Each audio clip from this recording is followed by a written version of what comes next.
G'day everyone, Artist Wayne here with my first video for 2016, and it's part 1 of our Tasmania adventure. That's right, over the Christmas holidays, Jacqui and I headed off overseas to visit beautiful Tasmania. And when they heard we were heading further down under, the land down under, they built us a new ship.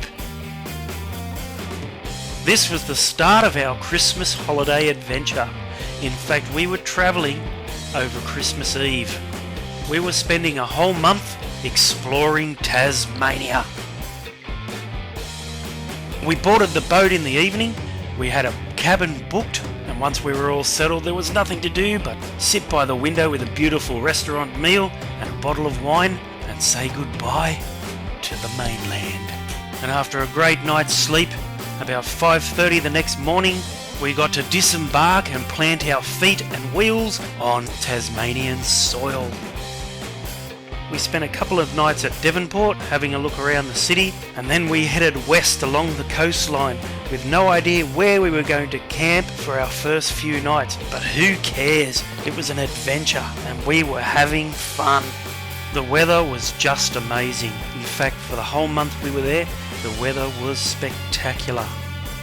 We rode through Ulverston, Penguin, Burnie, Wynyard, stopping at all the little places in between.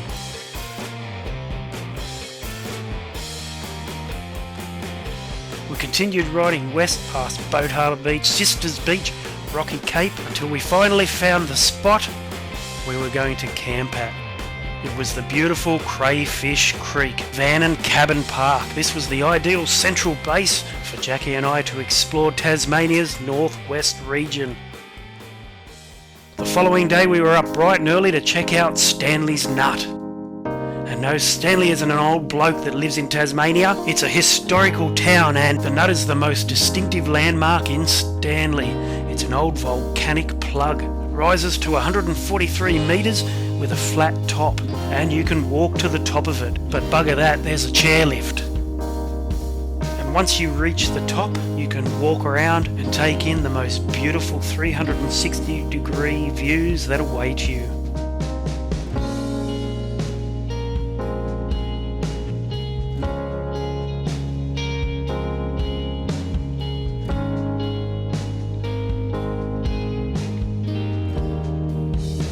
We continued the day exploring the town of Stanley and all the beautiful old buildings you can find around the place, including Highfield House.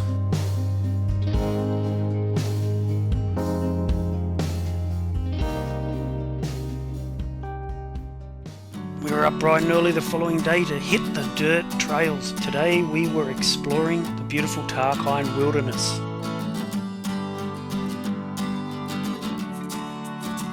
When I say exploring, I mean riding and walking. That's right, we were humping our packs through beautiful rainforests. The Tarkine is roughly bounded by the west coast, the Arthur River to the north, the Pieman River to the south, and the Murchison Highway to the east. And talking about the Arthur River, here it is. And you can see she's pretty low because Tasmania is in drought. But it didn't stop us from pulling over and soaking our feet in the cool waters.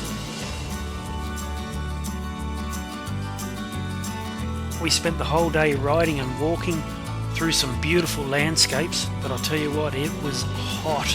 Too hot really to be walking in my motorcycle pants and boots.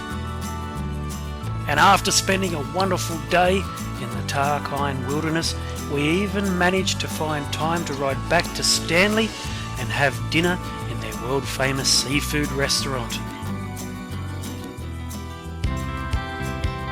The following day we were all packed and back on the move, heading further west towards Arthur River, but not before stopping off at the Tarkine Forest Adventures and taking a ride on a 110-metre slide down into Dismal Swamp, which is the only blackwood sinkhole in the world. Then we were off again until we reached Marawa, where we cooled off at the beautiful beach, picked up some supplies and continued on to Arthur River.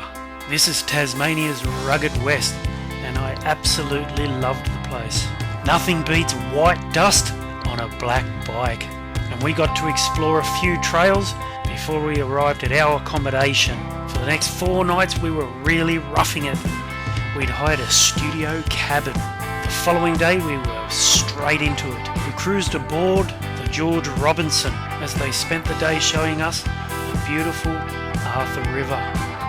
We meandered 14 kilometres up the river to Turk's Landing, where we went for a bushwalk and learned all about the forests. Then the guys cooked a beautiful barbecue and we got to meet the local residents.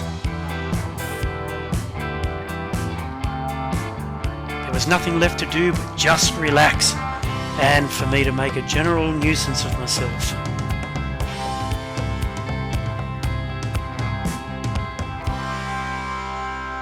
The next day it was time to hit the beaches, but to get to the beach you have to ride through soft sand, and Jacqueline took to it like a duck to water.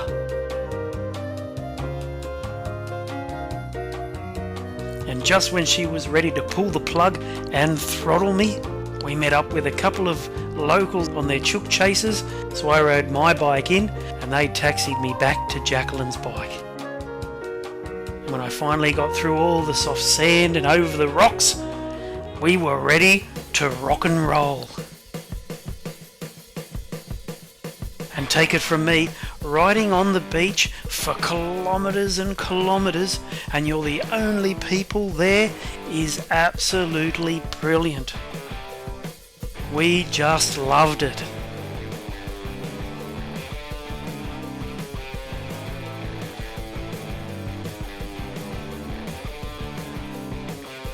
We rode fantastic trails that connected one fishing village to the next, and we'd find a nice secluded spot amongst the rocks at a beautiful little bay and we'd cook ourselves a nice lunch.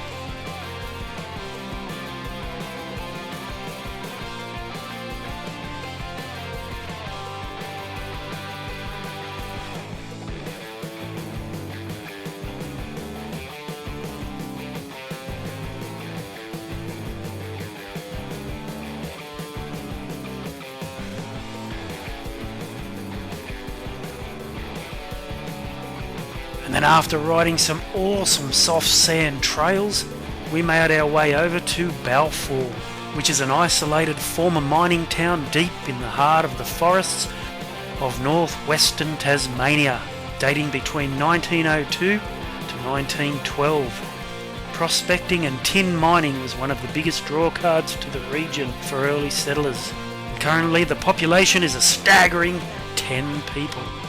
We'd spent 4 nights at Arthur River, including New Year's Eve, where we headed to Marawa for dinner at the local pub and a live band. So far we'd had an absolutely awesome time, and we'd only been in Tasmania for a week, and we were about to ride the Western Explorer, 70 k's of dirt through some breathtaking countryside. So stay tuned because there's a lot more to come.